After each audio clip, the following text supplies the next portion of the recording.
दोस्तों, जब बात होती है महाकुंभ की तो हमारे मन में सबसे पहले एक अद्भुत दृश्य आता है जब लाखों श्रद्धालु संगम में आस्था की डुबकी लगाते हैं। लेकिन क्या आपने कभी सोचा है कि इस धार्मिक अनुष्ठान से जुड़ी धरती के नीचे क्या राज छुपे हो सकते हैं? जी हाँ दोस्तों, हाल ही में प्रयागराज महाकुंभ के दौरान कुछ ऐसा हुआ जिसे जानकर न केवल आम लोग बल्कि वैज्ञानिक भी हैरान रह गए। नासा के वैज्ञानिकों ने जब महाकुंभ क्षेत्र में खुदाई की तो उन्होंने ऐसी चमत्कारी चीजें खोजी जिनका खुलासा होने पर सबके होश उड़ गए। इस वीडियो में हम आपको बताने जा रहे हैं कि आखिर नासा के वैज्ञानिकों को क्या मिला और क्या ये महादेव के चमत्कारी संकेत थे। तो दोस्तों, इस रहस्य से पर्दा उठाने के लिए इस वीडियो को आखिर तक जरूर देखें और जाने क्या था वो रहस्यमय खजाना। लेकिन वीडियो में आगे बढ़ने से पहले कमेंट सेक्शन में हर हर महादेव जरूर लिखें। देखा जाए तो दोस्तों, ये घटना उन लोगों के लिए एक बड़ा जवाब है जो हमेशा सनातन धर्म का मजाक उड़ाते रहते हैं। अगर आप एक हिंदू हैं तो इस वीडियो को आखिरी तक जरूर देखना। आज आपको ये पता चलेगा कि सिर्फ भारत में ही नहीं बल्कि पूरी दुनिया में कहीं भी खुदाई की जाए तो आपको सनातन धर्म का कोई ना कोई सबूत तो जरूर ही मिलेगा। कुछ ऐसा ही सबूत मिला है प्रयागराज के उस इलाके में जहां आने वाले समय में महाकुंभ होने वाला था। महाकुंभ हिंदू धर्म का एक बहुत ही महत्वपूर्ण और बड़ा धार्मिक उत्सव है जिसे कुंभ मेला भी कहा जाता है। इसे हर 12 साल में एक बार मनाया जाता है और ये सिर्फ भारत की 4 पवित्र नदियों और तीर्थ स्थलों प्रयागराज, हरिद्वार, उज्जैन और नासिक में होता है। महाकुंभ का आयोजन हिंदू तिथियों के हिसाब से पौष पूर्णिमा के दिन शुरू होता है और महाशिवरात्रि पर खत्म होता है। कुंभ मेले की खास बात ये है दोस्तों कि यहाँ लाखों लोग पवित्र स्नान के लिए एक जगह इकट्ठे होते हैं।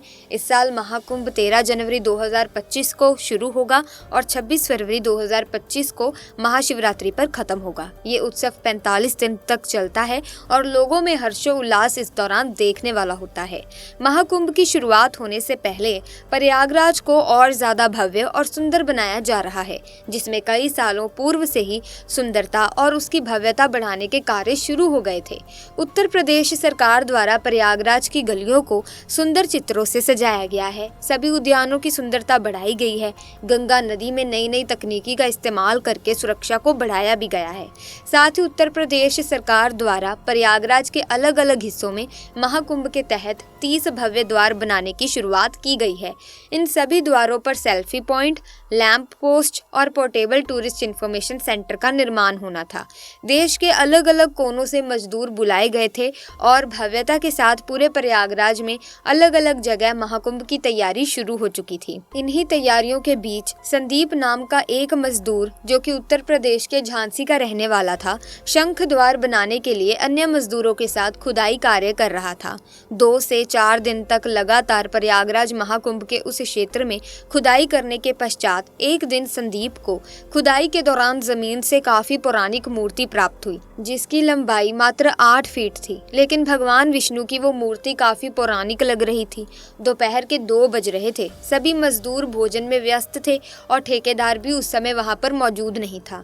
मौके का फायदा उठाते हुए संदीप उस मूर्ति को अपने साथ अपने घर ले गया। संदीप ने उस मूर्ति को अपने घर के मंदिर में रख दिया। उसका ऐसा मानना था कि उस मूर्ति के चमत्कार से उसकी जिंदगी बदल जाएगी। अगले दिन जब वो शंख द्वार के लिए खुदाई करने पहुंचा तब वहां पर खुदाई कर रहे मजदूरों को प्राचीन सिक्के प्राप्त हुए। प्रयागराज की खुदाई में ये सब मिलना काफी नॉर्मल सी बात थी क्योंकि इससे पहले भी प्रयागराज के अलग अलग हिस्सों में खुदाई के दौरान भगवान बुद्ध की खंडित प्रतिमा, सिक्के व अन्य मूर्तियां प्राप्त हो चुकी थी। लेकिन इस प्रकार की कोई अनमोल धरोहर प्राप्त होने पर उसे तुरंत सरकार के पास जमा करना होता था। संदीप उस प्राचीन मूर्ति को चुपचाप अपने घर ले गया था। उसी रात से रोजाना संदीप को डरावने सपने आने लगे। कभी उसे सपने में काला नाग दिखाई देता तो कभी उसे सपने में पुलिस स्टेशन दिखाई देता।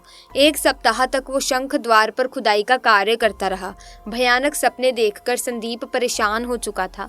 अंत में उसे एक बात समझ आई कि ये सब कुछ इस मूर्ति को अपने घर लाने के कारण हो रहा है, लेकिन उसे डर लग रहा था कि अगर उसने सच्चाई कबूल की तो उसे जेल हो जाएगी।